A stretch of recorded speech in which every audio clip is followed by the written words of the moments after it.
after that last piece, you're going to love how my story starts. This is called Santa la Noche. 2 years ago on Christmas night, my father died. He was 79. A few days after he passed, I was talking to a friend of mine, and I said to him, you know, now I'm one of those guys. I'm one of those guys who dad died on Christmas. And he said, yeah, Charles, but you're not like 4. I'm the baby of my family. I have 2 brothers and a sister. We're a middle-class Mexican-American family. I grew up in Phoenix, so the only white Christmas I knew was on television. The stockings that my mom needle-pointed with our names were hung by the chimney with care. Our house had a working fireplace in Phoenix. My dad got about a half a cord of wood every year, which we'd have neatly stacked outside mere feet away from our swimming pool. My dad loved Christmas. We had 2 Christmas trees in my house growing up.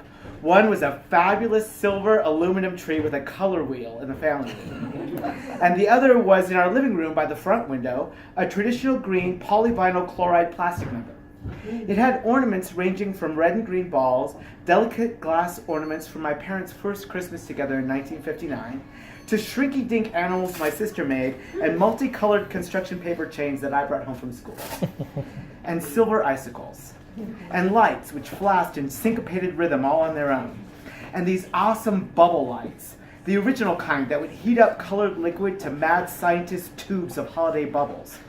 Those things would get so hot they probably had the power to melt the tree and burn down the house. But it was the 70s and we didn't give a shit. My dad taught me that you should always have the candy jar filled with peanut M&Ms on Christmas. And it's just not the holidays without a double box of See's chocolates, nuts, and shoes. And you should never say no to a Christmas cookie. My dad made homemade eggnog. It was one of his favorite things. And my dad taught me the tradition of roasting chestnuts in the microwave.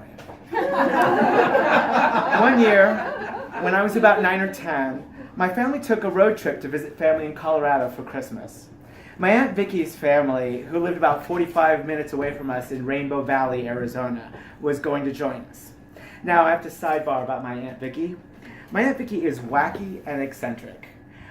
She and my Uncle Louis had I don't know how many acres of land in the middle of nowhere, Arizona. We went to my Aunt Vicky's several times a month, visiting their farm, which had like horses and cows and chickens, an old sheep named Flag, a pack of crazy barking dogs. There was a pool in the backyard of my Aunt Vicky's that was never completed, so it was literally a cement pond. A huge part of their property was a big junkyard where my Uncle Louis kept old cars, motorcycles, engines, tons of broken shit, glass, pitchforks sticking up, and all kinds of dangerous crap. And yet, we were allowed to just be out there as kids. I couldn't walk across the street by myself in Phoenix. But at Aunt Vicky's, go outside and play. So, we all went to Colorado for Christmas. My parents and the 4 of us kids, my Aunt Vicky, Uncle Louis, and 6 of their kids packed into 2 cars for the 12-hour drive to Colorado. Waiting for us were both my grandmas, numerous aunts and uncles, and cousins too many to count. Center Colorado is in the southern part of the state. Its town is populated with mostly Mexican Americans, but white folks have all the money. My grandma's houses were in walking distance of each other, as well as my Aunt Mary's and my Aunt Betty's. Center has that busybody charm where everybody knows everybody's business. As a kid, this freaked me out. I'd be walking from one grandma's to the other, and some random truck would drive by and stop. A strange brown face would unroll the window and say, "Hola, Miss Christmas! You must be Helen and Ray's youngest. Yeah, your grandma told me you were coming in town for the holiday. Eee, you're so handsome. Yeah. Y mucha gordita. Tell your folks that we said hello, okay, Miss Christmas?" They'd drive off, and I had no idea who the hell they were. As part of the trip, my parents and Aunt Vicky conspired to have us not only show up in Center, but also sing Christmas carols in Spanish. I don't speak Spanish. My folks had booklets of lyrics dittoed, and we rehearsed. My Aunt Vicky took over as director of our motley chorus, conducting us with a green stick from my Tinker Toys set. We had a whole musical program, beginning with Silent Night and ending with Ding, Ding, Ding, Ding, Ding, Ding, Oh Yes, Navidad. We also did the 12 Days of Christmas in English. And the days we had were divvied up, which really excited me. My family's very nice, but they're a bunch of no-talent hacks. I'm the only one with any real star quality. I was waiting to blow them away with my simple and yet fraught with meaning delivery of 5 golden rings. Alas, 'twas not to be. 5 golden rings went to my sister Rayetta and my cousin Cindy because they're girls. My dad was a partridge in a pear tree. And the only other solo went to my cousin Willie, who sang 7 swans are swimming. I was stuck duetting 4 calling birds with my cousin Mikey, who has the stage presence of a lump of coal. By the time we got to Colorado, we were ready for our debut. We did our little concert several times across the few holiday days to rave reviews. The showstopper of our concert was my dad. He sang O Holy Night in Spanish. Santa la noche, hermosas las estrellas, la noche cuando nació el Señor. My dad's is still my favorite version of that song. My dad battled cancer for 20 years. He'd had surgeries, radiation, and hormone therapies, and always came out strong and healthy. But the cancer came back.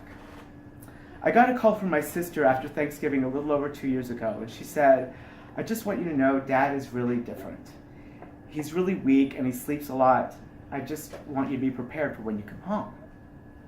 When I got to Arizona for Christmas, I was shocked to see my dad, who was always so vibrant and strong and funny, weak and fragile and in so much pain. He stayed in my parents' bedroom with the television on, watching old movies and crime shows. The cancer had indeed come back with a vengeance, and my dad had been told that although there were treatments available, there was little hope that his prognosis would change or that he would even feel better. He wasn't eating very much, maybe half a poached egg, or he'd sip on some Ensure. He had no interest in eggnog or chocolate.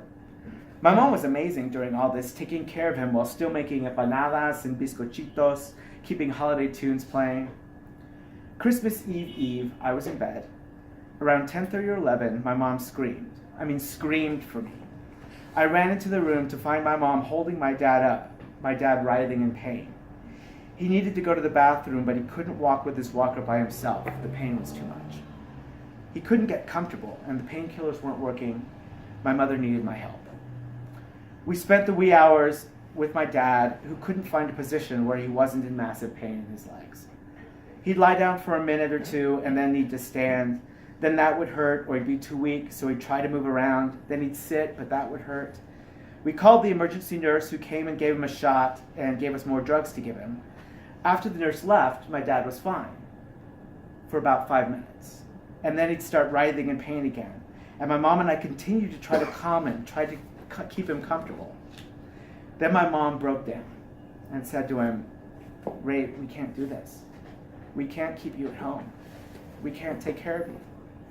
And he nodded. And we called the nurse again, who helped us find a bed for him in a hospice. We got to the hospice early in the morning, and they gave Dad enough drugs for him to sleep.